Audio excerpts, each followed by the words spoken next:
The book of Acts and the letters that were written to the early church paint a picture of the people who followed Jesus trying to figure out how to be community after Jesus, as they had known him, was no longer around. Essentially, they were trying to follow the Jesus way of being in the world in a situation that was quite different, but a very, very real situation in which they were finding themselves. Trying some things, going with what worked, adjusting a little bit if it didn't go so well, seeking to be relevant and making a difference in people's lives. The objectives that guided them were not so different from our own objectives. Find a way of being in the world that brings meaning to our lives, follow Jesus, become an effective church where spirituality continues to grow, be a community of faith that has relevance and makes a real difference in the world. And while I think we may derive some guiding principles from these passages, times do change, and many attempts to become like the first century church have not gone terribly well. Because our time is very different from the first century church, and in order for church to be effective church in this country in the 21st century, we need to really grasp the reality of our own time and our own context.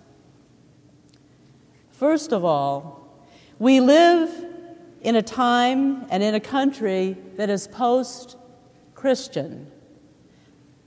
Half a century ago, the Sunday morning routine for much of the country was to get the family out of bed, take care of the very most essential chores, dress up in your Sunday best, and get out the door to church, most likely Sunday school for yourself and every age member of your family, and probably participate in several other church activities as well before the day was over, maybe even going back in the evening for a second service. Stores were closed. Most everything was closed.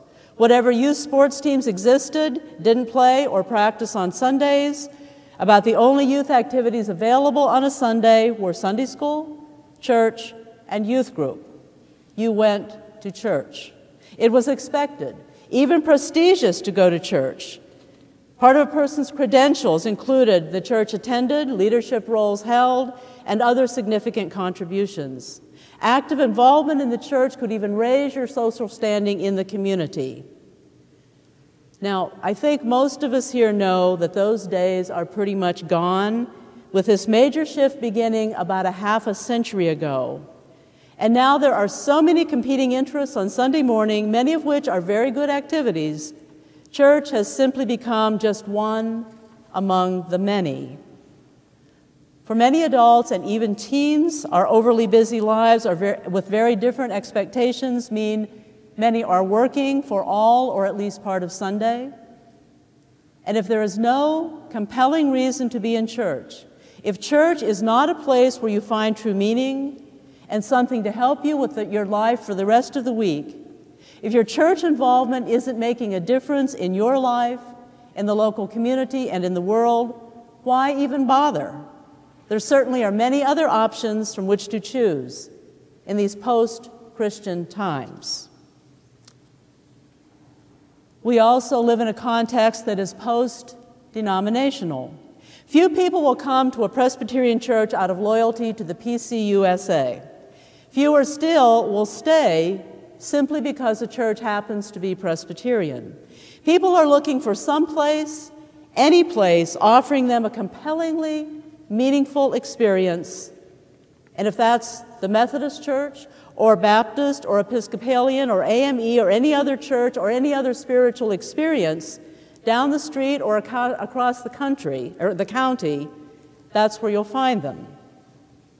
Those who do come to join us here at 4th Street often will not be Presbyterian.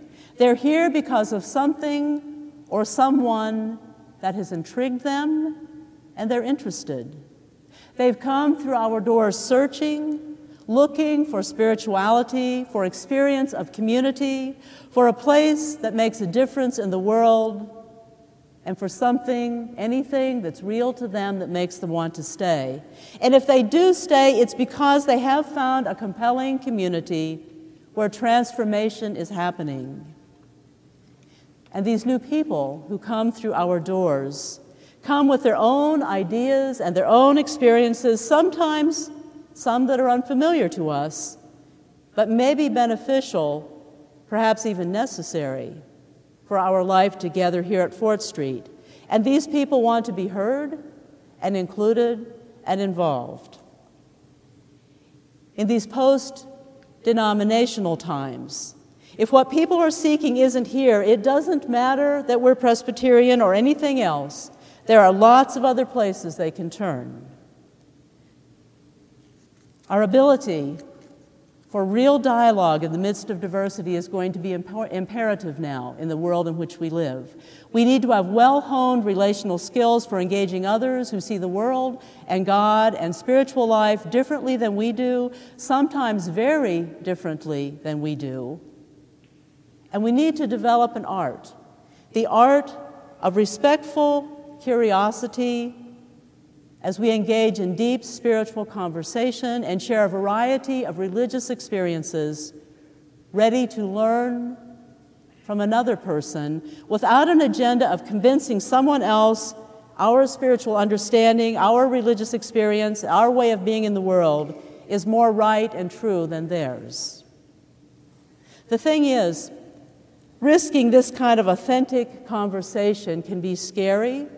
It's easier by far to reject unfamiliar ideas than to have to really grapple with them. It can feel threatening to consider the validity of differing points of view. But if we venture into respectful relationship with one another, genuinely curious about the other person, truly wanting to understand new ways of seeing and being, something amazing happens. From our conversation, our search together for whatever truth there is to discover among the many perspectives, a fuller, clearer truth emerges to enrich and enliven our lives. This quest for which the human soul longs takes us on an exciting journey, a journey of exploring spirituality from many angles, traditions, and cultures. And then suddenly we discover we understand our own tradition more deeply.